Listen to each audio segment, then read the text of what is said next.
আসসালামু আলাইকুম ভিউয়ার্স, আজকে আমি দেখাবো বিফ কোরমা। দিয়ে দিচ্ছি লবণ। কোরমা মাংসের জন্য আমি সলিড পিসগুলো নিয়েছি। পেস্ট দিয়েছি প্রায় 2 চামচের মতো। আর দিয়ে দিচ্ছি টক দই। হাফ কাপের মতো দুধ দিয়ে প্রায় ম্যারিনেট করে ঘন্টা 2 মতো রেখে দেবো। ফোড়নের জন্য নিয়েছি পেঁয়াজ বেরেস্তা, কাজু বাদাম 5-6টি, অল্প একটু কিশমিশ, সাদা গোলমরিচ, কাঁচামরিচ, জয়ফল একটু নিয়েছি, জয়ফল আর জয়ত্রীর একটু পাপড়ি নিয়েছি। সব কিছু ব্লেন্ডারে ব্লেন্ড করে নেব। তেল দিয়ে দিচ্ছি তেজপাতা, 2-3টা লং, সাদা এলাচ 4টি এবং দারচিনি। এরপর দিচ্ছি ম্যারিনেট করে রাখা গরুর মাংস। সাথে গরুর মাংসটা এভাবে প্রায় 3 থেকে 4 মিনিট কষাবো।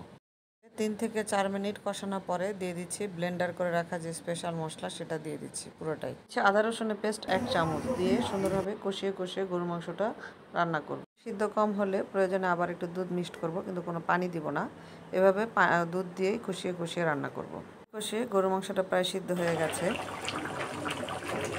এখানে ইউজ করতেছি আমি চিনি, কাঁচামরিচ, 1/4 চামচের মতো গরম মশলা গুঁড়া, পেঁয়াজ বেরেস্তা দিয়ে দিচ্ছি সামান্য একটু দুধ।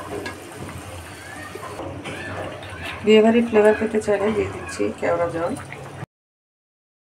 1 চামচের মতো চিনি, 1 চামচের মতো টেস্টিং সল্ট দিয়ে দিচ্ছি ঘি। টেস্ট করে ঢাকা দিয়ে 2-3 মিনিটের জন্য রেখে দেবো। 2-3 মিনিট পর ঢাকনাটা দিয়ে দেখলাম আমাদের কোরমাটা রেডি হয়ে গেছে। গ্রেভিটা আর শুকাবো না, এতটুকুই রাখবো। আমি ফেলার আর তর সইছে না।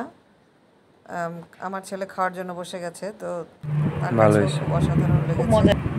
রেসিপিটা আপনাদের ভালো লাগবে। দেখা হবে পরবর্তী রেসিপি নিয়ে।